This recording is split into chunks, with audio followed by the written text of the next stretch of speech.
যুবশক্তি প্রকল্পের নতুন অথবা পুরাতন নাম নথিভুক্ত করার জন্য এমপ্লয়মেন্ট এক্সচেঞ্জ অফিসে নাম তোমাদের নথিভুক্ত থাকতে হবে। খবরটা অনেকটাই ছড়িয়ে পড়েছে, কিন্তু অফিসিয়াল আপডেট কিন্তু কিছু নেই এটার বিষয়ে। তো অফিসিয়াল আপডেট না থাকলেও তোমরা বাড়িতে বসেই এমপ্লয়মেন্ট ব্যাংকের অফিসিয়াল ওয়েবসাইট থেকে তোমরা বাড়িতেই কিভাবে এক্সচেঞ্জ অফিসে নামটা চাপাবে বা নাম নথিভুক্ত করবে সেটার ভিডিওটা স্টেপ বাই স্টেপ কিন্তু আমরা তোমাদের আলোচনা করে দিচ্ছি।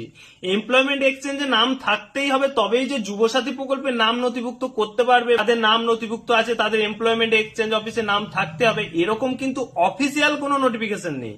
কিন্তু বেশিরভাগ মানুষের মুখেই কিন্তু ঘুরছে অথবা ভিডিওতে ঘুরে বেড়াচ্ছে যে এমপ্লয়মেন্ট ব্যাংক অথবা এক্সচেঞ্জ অফিসে নাম তোমাদের থাকতে হবে। তো আমি সে বিষয়ে কোনো রকম কোনো আলোচনায় না গিয়ে আমি ডাইরেক্টলি তোমাদের দেখিয়ে দিচ্ছি যে এমপ্লয়মেন্ট ব্যাংকে তোমরা নাম নথিভুক্ত বা এক্সচেঞ্জ অফিসে তোমরা নাম নথিভুক্ত অনলাইন থেকে কিভাবে করবে।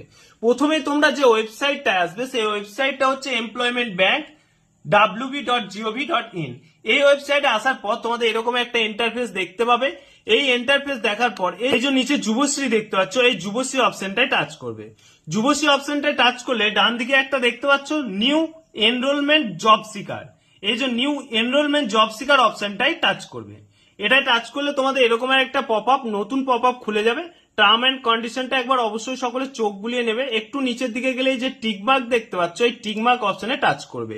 তারপর একসেপ্ট এন্ড কন্টিনিউ এই অপশনটায় টাচ করবে। এই অপশনটায় টাচ করলে তোমাদের ফর্ম ফিল আপের যে পপ আপটা রয়েছে সেই পপ আপটা খুলে যাবে।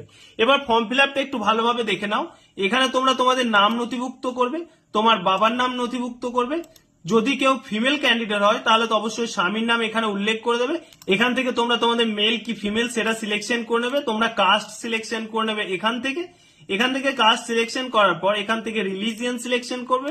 রিলিজিয়ন সিলেকশন হওয়ার পর তুমি ম্যারিড কি আনম্যারিড সেই স্ট্যাটাসটা অবশ্যই উল্লেখ করবে। এখান থেকে তোমরা ডেট অফ বার্থ সিলেকশন করবে। এখান থেকে ডেট, মান্থ, ইয়ার সিলেকশন করবে। তারপর এখানে তোমরা ফুল অ্যাড্রেস, পার্মানেন্ট অ্যাড্রেসের ফুল অ্যাড্রেসটা তোমরা এখানে উল্লেখ করবে। এখানে তোমরা যে স্টেট থেকে আবেদন করবে সেই স্টেটটা সিলেকশন অটোমেটিক হয়ে থাকবে। এখান থেকে তোমরা তোমাদের ডিস্ট্রিক্ট সিলেকশন করে নেবে, পিনকোড এখানে। এরপর তোমরা এক্সচেঞ্জ অফিসটার নামটা তোমরা এখানে সিলেকশন করে নেবে। কোড সাবমিট করলে তোমার এক্সচেঞ্জ অফিসের নামটা এখানে চলে আসবে।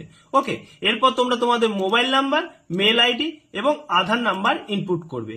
প্রথম পোর্শনটা কাজ হয়ে যাওয়ার পর নিচের দিকে আসবে। এখানে তোমরা এডুকেশন কোয়ালিফিকেশনটা অবশ্যই দেবে। যে ক্যাটাগরি তোমরা পাস আউট হয়ে আছো সেই ক্যাটাগরি তোমরা এখান থেকে সিলেকশন করবে। যারা মাধ্যমিক পাস, যারা 8 পাস তারা 8 পাস সিলেকশন করবে। মাধ্যমিক পাস যা মাধ্যমিক পাস সিলেকশন করবে। কোন ইউনিভার্সিটি থেকে তুমি মাধ্যমিক পাস হয়েছো সেটা সিলেকশন করবে। সাবজেক্ট কি ছিল সেটা সিলেকশন করবে। এখানে ইয়ার অফ পাসিংটা দেবে এবং এখানে পার্সেন্টেজ দেবে। ওকে, এত দূর হয়ে যাওয়ার পর একটু নিচের দিকে